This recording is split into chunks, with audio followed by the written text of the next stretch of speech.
लंबे समय बाद भी सुभाष नगर रेलवे फाटक का निर्माण कार्य पूर्ण नहीं हो पाया।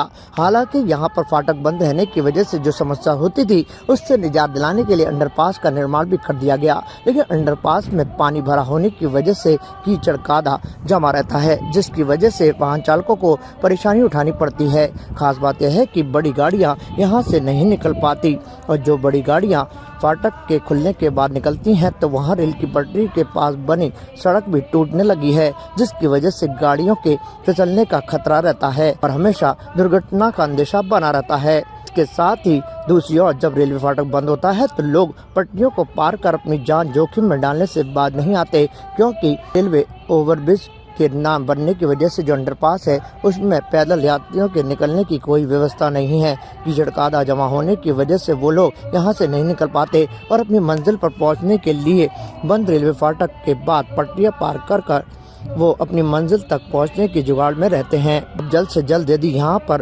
रेलवे ओवरब्रिज का निर्माण कार्य भी पूर्ण हो जाए तो तब जाकर लोगों को राहत मिलेगी, क्योंकि बड़े वाहन भी आसानी से गुजर सकेंगे और जो पैदल यात्री हैं उनके लिए अंडरपास काफ़ी सुविधाजनक होगा। अंडरपास बना हुआ है, अंडरपास में पूरा पानी भरा रहता है। रेलवे द्वारा पानी निकाला भी जा रहा है लेकिन पुनः वो भर जाता है। मेरा रेलवे से अनुरोध है, ये जो अंडरपास बना है इसकी रोड को थोड़ा समतल कर दिया जाए, बहुत ऊबड़ खाबड़ रोड हो गई है। दूसरा, ये जो मेरा RSRDC से अनुरोध है कि ये जो ब्रिज बीरबल की खिचड़ी बना हुआ है इसको तुरंत पूरा करने का प्रयास किया जाए, क्योंकि ये बहुत साल हो गए हैं। पहले ये लिटिगेशन में फंसा रहा, उसके बाद अब ये चालू हुआ है तो अभी ये बीच में सारा रुका हुआ है। कार्य बहुत कछुआ गति से चल रहा है। एक तो हम रेलवे से परेशान हैं कि रेलवे ने जो बंटवारा अपने दो भाइयों में कर लिया, एक IR हो गई, एक DFCCII हो गई। DFCCI को बोलो वो कहता है ये IR का काम है, IR को बोलो वो कहता है DFCCI का काम है।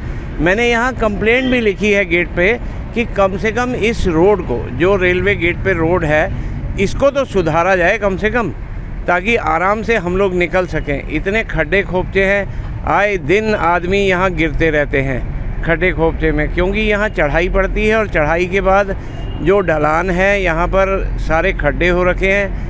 जहाँ रेलवे लाइन डली हुई है वहाँ भी बहुत ज़्यादा खड्डे हो रखे हैं। मैं ये कहना चाहता हूँ कि अभी जैसे कि देखा जाए कि फाटक पूरा बंद है, उसके बाद भी पब्लिक नहीं मानती। पब्लिक रेलवे क्रॉसिंग करती है ज़बरदस्ती, और फिर कोई जान की आफत आती है तो गेटमैन भी उनको चिल्ला के सावधान और सतर्क होने के लिए कहता है, लेकिन पब्लिक फिर भी नहीं मानती।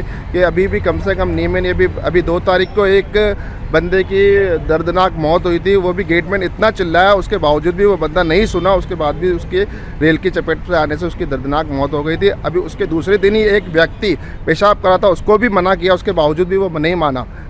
अभी भी फाटक बंद ही है, अभी भी पब्लिक नहीं मान रही है। फिर भी आप देख सकते हो कि जिस तरीके से रेलवे क्रॉसिंग कर रही है, और वैसे देखा जाए तो फाटक बंद होने के बाद में रेलवे क्रॉसिंग करना अलाउड नहीं है। ये गवर्नमेंट्स के भी रूल्स है और ये रेलवे सुरक्षा बल वालों के भी रूल्स है। ये तो हकीकत है, वो तो देखना आप खुद ही आप देख सकते हो कि देखा जाए कि अभी जिस तरीके से फाटक बंद है और अभी भी पब्लिक नहीं मान रही है, और पब्लिक अभी भी फाटक को क्रॉस कर ही रही है। ताज़ा खबरों के लिए देखते रहें सरेराह न्यूज। अपना फ़ोन उठाएं और सब्सक्राइब करना ना भूलें।